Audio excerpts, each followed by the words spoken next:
لیکن ایک پوائنٹ آتا ہے ہر ایک پہ، اور وہ پوائنٹ کیوں آتا ہے اس کی بھی ایک وجہ ہوتی ہے۔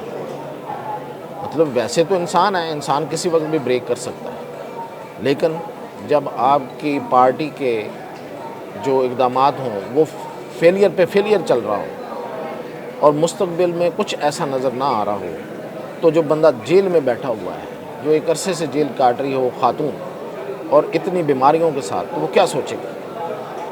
تو بالآخر وہ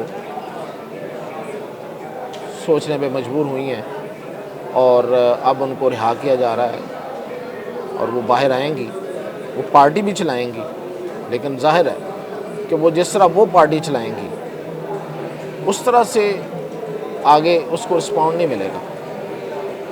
رسپانس تو آنا ہے بشرا بی بی اور علی امین گڈھا پور اور ان لوگوں کی طرف سے۔ کارکن تو ہمیشہ مخلص لوگوں کو دیکھتا ہے، لیکن اب اس میں کیا فیصلہ وہ کریں گے؟ جس طرح کا امیج بنا کے اور جس طرح کا اعتماد جو ہے وہ عمران خان کا اپنی اہلیہ کے لیے ہے، تو وہ کسی یاسمین راشد کے لیے تو نہیں ہے۔ تو بہت بری ہونے جا رہا ہے یہ، اور بڑی تکلیف دہ صورتحال اس لیے ہے کہ کسی پولیٹیکل پارٹی کو بریک نہیں ہونا چاہیے۔ پولیٹیکل پارٹیز جو ہوتی ہیں وہ جمہوریت کی اسٹرینتھ ہوتی ہیں، وہ اسٹرینتھن کرتی ہیں، اور اگر اس میں کمی آئے، وہ کمزور پڑ جائیں، تو جمہوریت کمزور پڑتی ہے۔ یہ ہے اصل میں جمہوریت کی کمزور ہونے کی نشانی۔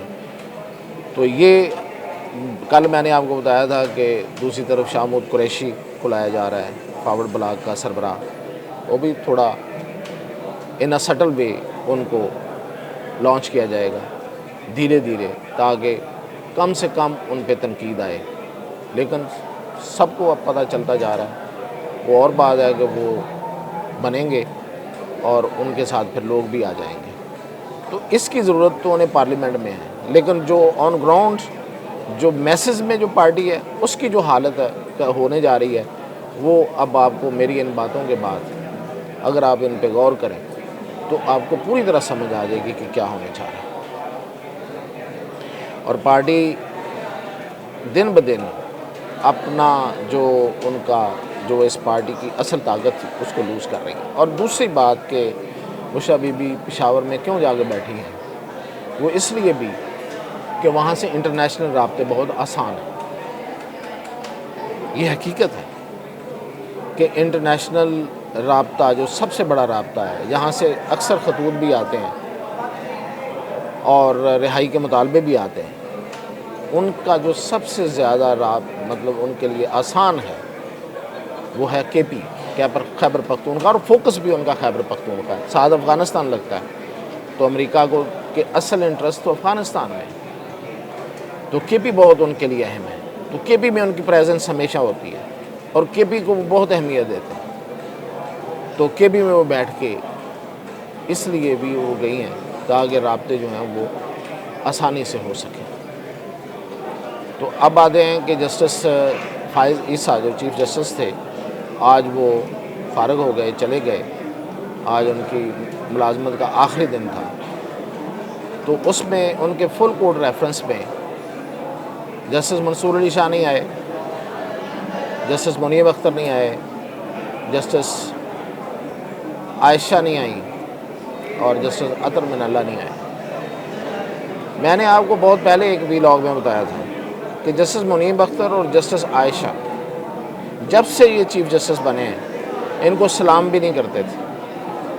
سلام کرنے کا مطلب ہرگز یہ نہیں ہوتا کہ آپ کسی کو جھکتے ہیں کسی کے سامنے، کولیگز کے طور پہ بھی ان کو سلام نہیں کرتے تھے، اور ان کے بلائے ہوئے اکثر میٹنگز میں وہ نہیں ہوتے تھے۔ بہت ضروری کہیں ہوا تو وہ چلے گئے، اور وہ بھی ان دونوں میں سے ایک کوئی جاتا تھا۔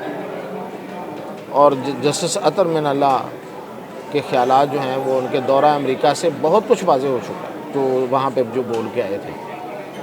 اور باقی رہ گئے جسٹس منصور علی شاہ، ان کے بارے میں کچھ چیزیں باہر آئی ہیں، اگر وہ سچی ہیں تو پھر ان کا یہ جو آج کا خط ہے وہ کیا حیثیت رکھتا ہے، اس کا کیا وزن رہ گیا ہے۔ دیکھیں، آپ نے یہ خط لکھنا ہی تھا تو پھر آپ وہاں موجود بھی ہوتے، پاکستان میں موجود ہوتے، تو پھر آپ یہ خط لکھتے تو شاید کوئی یہ کہہ لیتا کہ ہاں آپ خود عمرے پہ چلے گئے صرف اس لیے کہ مجھے ان کا سامنا نہ کرنا پڑے اور ایک تحریر چھوڑ گئے. اور اگر وہ خبریں صحیح ہیں تو پھر اس پہ کوئی کیا اخذ کرے کہ آپ کا کیا تعلق اور ٹلٹ واقعی کسی پولیٹیکل جماعت کے ساتھ ہو چکا تھا. اور اگر کسی جج کا تعلق کسی پولیٹیکل جماعت سے ہو جائے تو پھر ٹھیک ہے، اس کو اس پولیٹیکل پارٹی کے حوالے سے ہی جانا جائے. پھر وہ غیر جانبدار جج کہلانے پہ مصر نہ ہو اور نہ کوئی ان کو غیر جانبدار جج کہنے پہ اصرار کرے. تو یہ ریزنز ہیں جن کی وجہ سے یہ لوگ نہیں آئے. جسٹس فائز عیسیٰ چلے گئے، اب تاریخ کا حصہ ہیں. بطور جج تاریخ فیصلہ کرے گی with the passage of time کہ وہ اچھے تھے یا جسٹس ثاقب نثار اچھے تھے یا جسٹس بندیال اچھے تھے یا جسٹس گلزار اچھے تھے. تاریخ نے تو ان کے کیے ہوئے فیصلوں کو پرکھنا. ایک بلے پہ جو فیصلہ آیا اس کو لے کے تو ہر چیز اور ہر اچھائی ان کی جو ہے وہ ختم کی جائے، اس کو بولڈوز کیا جائے، یہ کہیں کا انصاف نہیں ہے.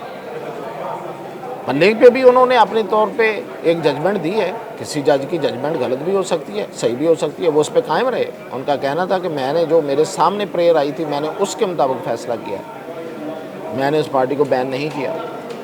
لیکن اس کو لے کے لکیر پیٹنے والوں نے ان کو متنازع ترین جج بنانے کی کوشش کی. تو خیر تاریخ اس کو ڈیسائیڈ کرے گی اور باقیوں کے بارے میں بھی تاریخ جو ہے وہ اپنا فیصلہ پہلے بھی دیا ہے تاریخ نے اور آئندہ بھی دے گی. تو اس کے ساتھ ہی اجازت، کل انشاءاللہ مزید اپڈیٹس کے ساتھ.